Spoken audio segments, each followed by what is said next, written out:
할렐루야. 따라합시다. 부모님을 공경하는 비결. 오늘은 어버이 주일이니까 부모님을 공경하는 비결에 대해서 말씀을 드리겠습니다. 이런 말이 있습니다. 부모가 돌아가신 후에 황소를 잡아들임이 살아계실 때 닭 한 마리 잡아들임만 하겠느냐? 그렇습니다. 정말 부모님은요, 살아계실 때 효도해야 합니다. 저는 아버님이 먼저 돌아가시고 천국 가시고 어머님이 또 천국 가셨습니다. 이제 나이를 먹어서 제가 부모가 되어 보니까 정말 부모님에게 효도해야 되겠다. 그런 마음이 절실하지만 돌아보면 아버지 어머님은 안 계시더라고요.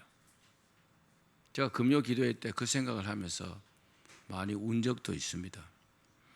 이 글은 부모가 자식에게 보내는 편지입니다. 여러분의 부모님이 보낸 편지로 들어주시기를 바랍니다. 내 사랑하는 아들, 내 사랑하는 딸아, 부모인 우리가 늙어 몸이 허약해져 병에 걸리더라도 인내를 가지고 우리 곁에서 함께 지켜주면 좋겠구나. 우리가 늙어서 음식을 흘리면서 먹거나 옷을 더럽히더라도 네가 어렸을 때 우리가 먹이고 입혔던 그 시간을 떠올리면서 우리의 모습을 조금만 참고 받아다오. 우리가 늙어서 말을 할 때 했던 말을 하고 또 하더라도 끝까지 들어주면 좋겠구나. 네가 어렸을 때 좋아하던 이야기를 네가 잠이 들 때까지 내가 수없이 되풀이해서 들려주지 않았니? 우리가 늙어서 다리에 힘이 없고 쇠약하여 잘 걷지 못하게 되거든 네가 나를 붙잡아 다오. 네가 뒤뚱거리며 처음 걸음마를 배울 때 우리가 내게 한 것처럼 내 손을 우리에게 잠시 빌려다오. 그리고 우리가 더 이상 살고 싶지 않다고 말하면 너무 화내지 말아다오. 너도 언젠가 늙어서 살기가 어려우면 우리를 이해하게 되는 때가 올 테니 말이다. 비록 우리가 너희들을 키우면서 최상으로 잘해주지는 못했어도 우리는 부모로서 해줄 수 있는 가장 좋은 것들을 해주면서 최선을 다했다는 것을 언젠가는 너도 깨닫게 될 것이다. 사랑한다. 내 사랑하는 아들, 내 사랑하는 딸아. 네가 어디에 있든지 무엇을 하든지 너를 사랑하고 너의 모든 것을 사랑한단다. 그렇습니다.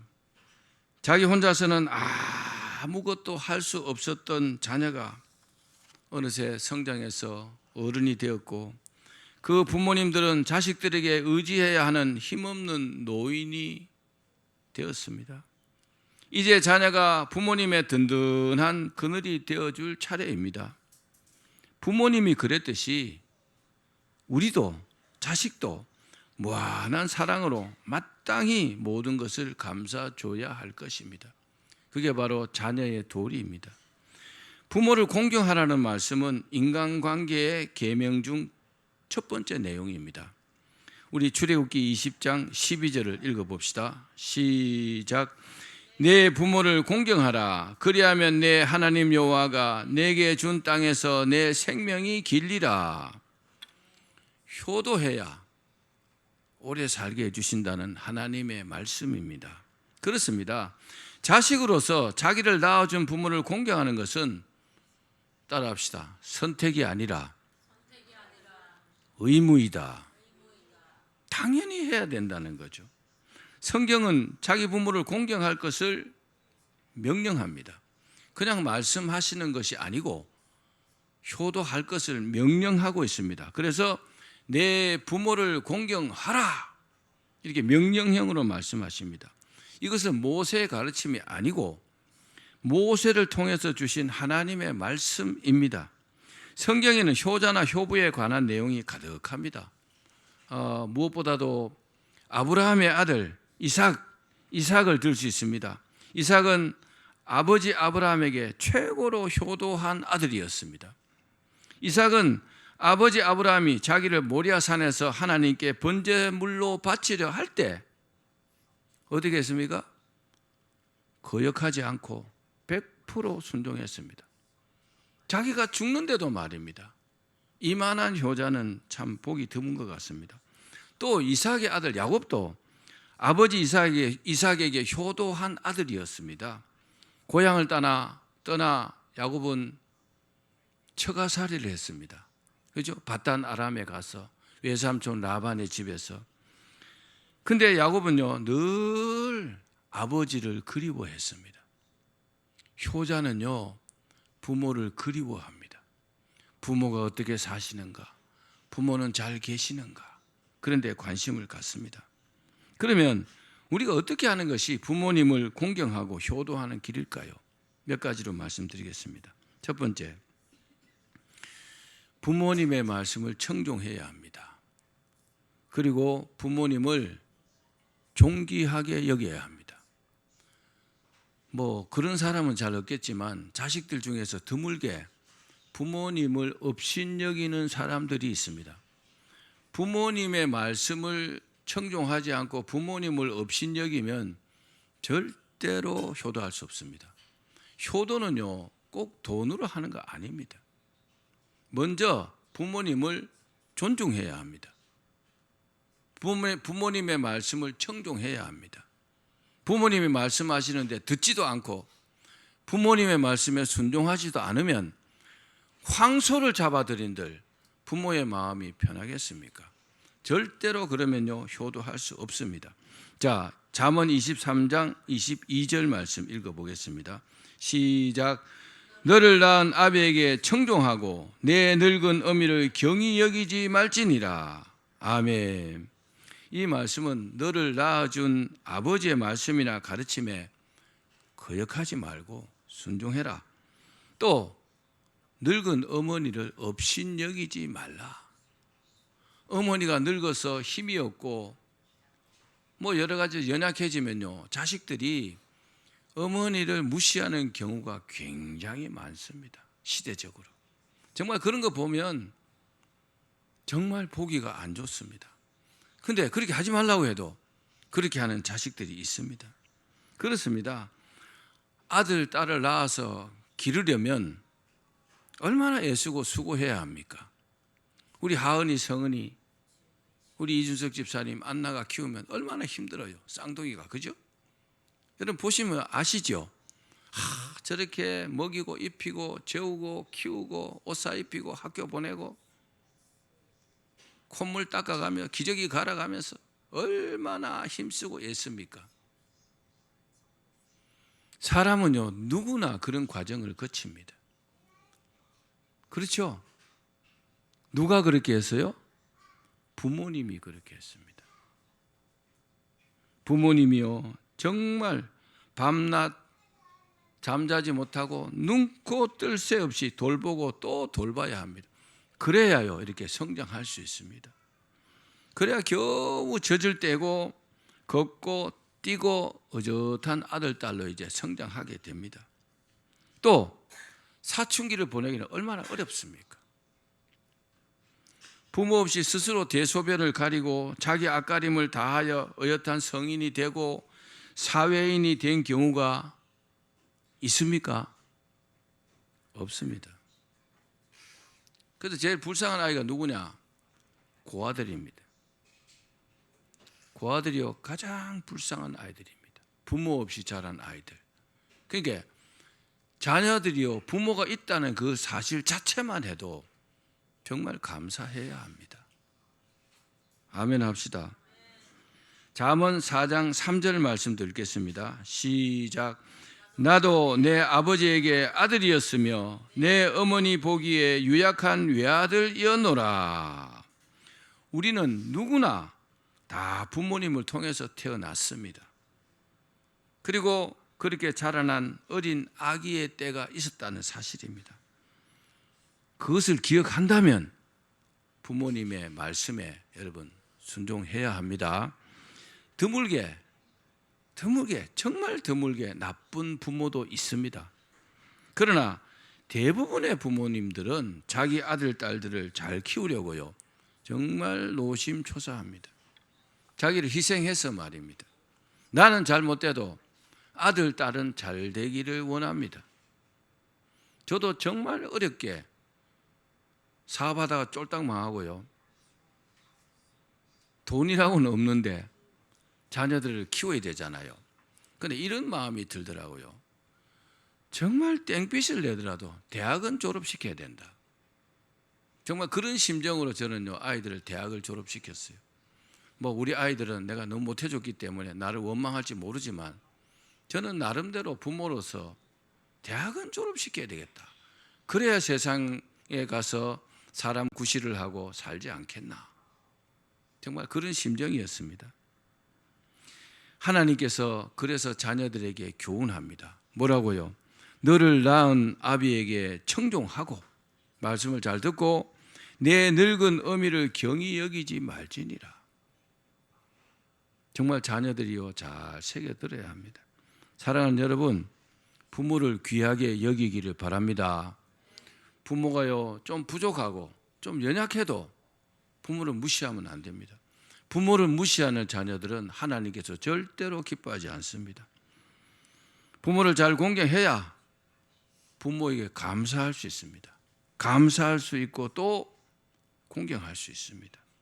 어떤 아이들은 못돼가지고 엄마 왜 나를 낳았어? 자, 그런 아이도 봤습니다. 직접 말하는 것도 들었습니다. 정말 철이 없어도 너무 없는 거죠. 사람은요 입장을 바꿔놓고 생각하면 훨씬 이해가 쉽습니다. 자녀들이 자기가 볼 때 나는 왜 흙수저로 태어났어? 나는 왜 금수저 아니냐? 저 집에는 저런데 나는 왜 이러냐? 그럴지 몰라도 그 부모된 입장에서는요 자녀를 키우려고 최선을 다합니다. 여러분 기억하기를 바랍니다. 엄마 왜 나를 낳았어? 이렇게 말하는 아이들은 부모를 공경하는 마음 자체가 없는 겁니다. 그런 게 없기 때문에 자기 입장에서 주관적으로 나를 왜 이렇게밖에 못 키워? 그것만 생각하는 거죠. 그러니까 부모를 공경하는 마음 자체가 없는 겁니다. 그런데 그 사람은 별로 하나님께서 기뻐하지 않습니다. 정말 그렇습니다.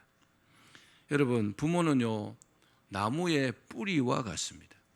나무가 뿌리가 없으면 자랄 수가 없잖아요.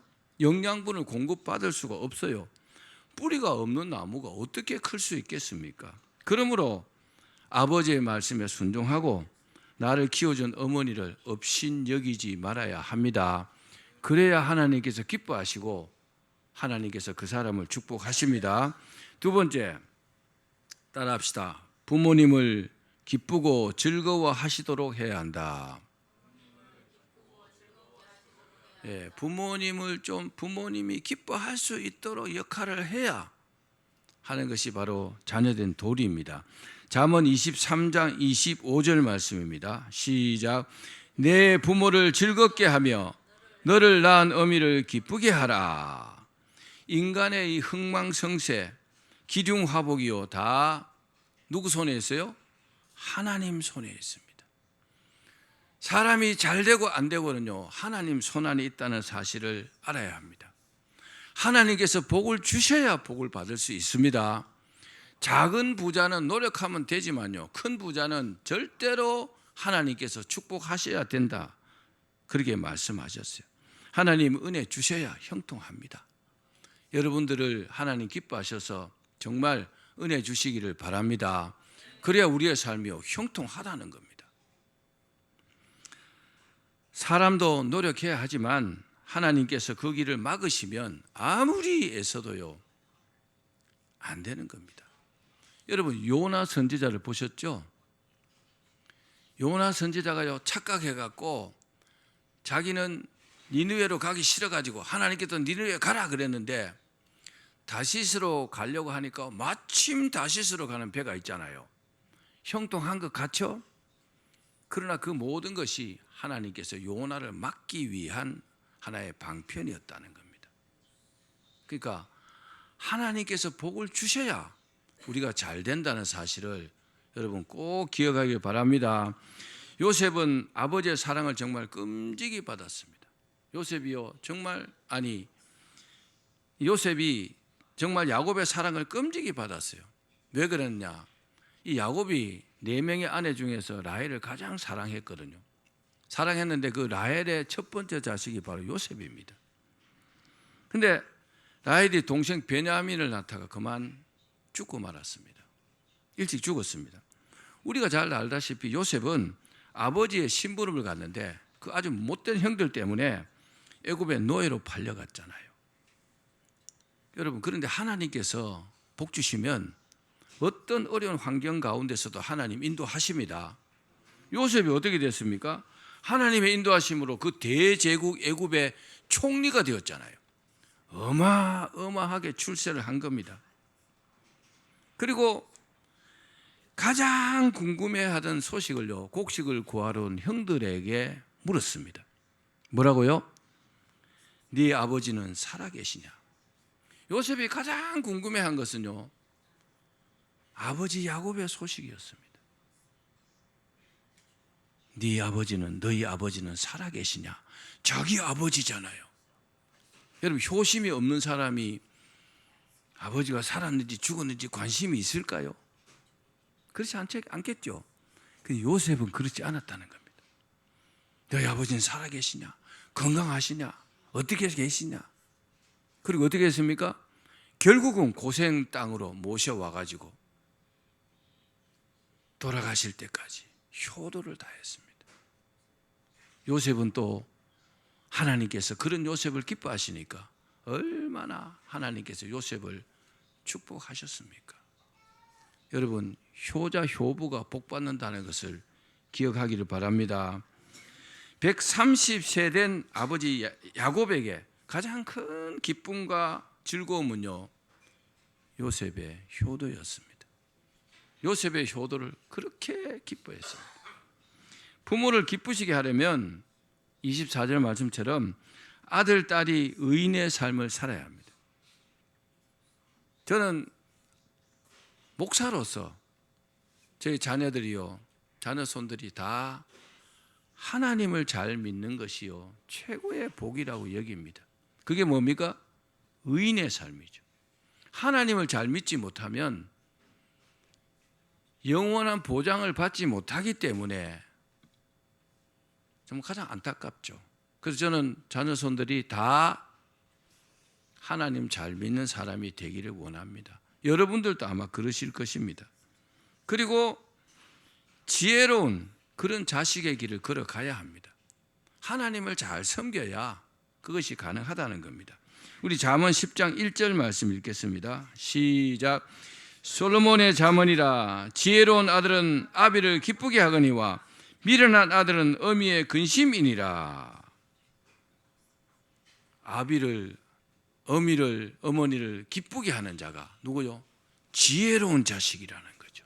왜요? 하나님께서 그들을 축복하시기 때문에 그렇습니다. 그런데 어머니를 막 근심시키는 자는요, 미련하다는 거죠. 그 자체로요, 복받지 못합니다. 늘 부모의 속을 썩이고 그런 사람들은 어렵다는 겁니다. 부모를 기쁘시게 하는 사람은 하나님을 잘 믿는 지혜로운 사람입니다. 왜냐? 하나님께서 복 주실 것이거든요. 여러분, 하나님을 잘 섬기기를 바랍니다. 그래서 복 받기를 바랍니다.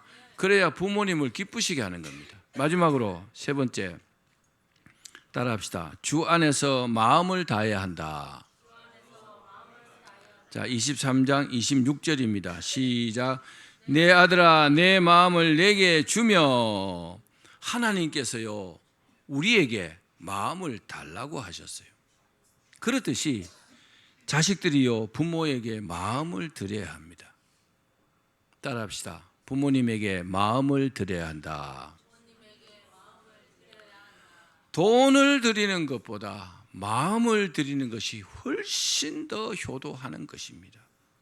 사람에게요, 마음이 가장 중요합니다. 마음만 있으면 무엇이든지 다 가능합니다. 근데 마음이 없으면 불가능합니다. 돈을 들여도, 부모에게 돈을 들여도 마음을 들이지 않으면 정성이 안 보입니다. 그렇게 했죠? 정말 그렇습니다. 부모된 입장에서는 그런 게 느껴집니다. 또 밥을 사줘도 마음을 들이지 않으면 즐겁지 않습니다. 잘못 먹으면요, 먹은 거 체합니다. 그렇죠? 근데 마음과 정성을 다해서 밥도 사주고 돈도 드리고 그래 봐요. 얼마나 부모가 기뻐하겠어요. 그만큼 마음이 중요합니다. 그렇습니다. 자녀들이 마음을 부모님께 드릴 때 그것이요, 부모 공경이고 그것이 효도라는 사실을 여러분 기억하기를 바랍니다. 사랑하는 여러분, 나를 낳아주시고 길러주신 부모님께 다른 무엇보다도 마음을 들이시기를 바랍니다. 이런 말도 있습니다. 여행은 어디를 가느냐보다 누구와 가느냐가 더 중요하다.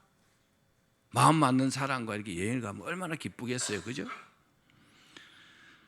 에베소서 6장 2절 3절 말씀을 읽고 말씀을 마치겠습니다. 같이 읽겠습니다. 시작. 내 아버지와 어머니를 공경하라. 이것은 약속이 있는 첫 계명이니 이로써 내가 잘되고 땅에서 장수하리라. 아멘.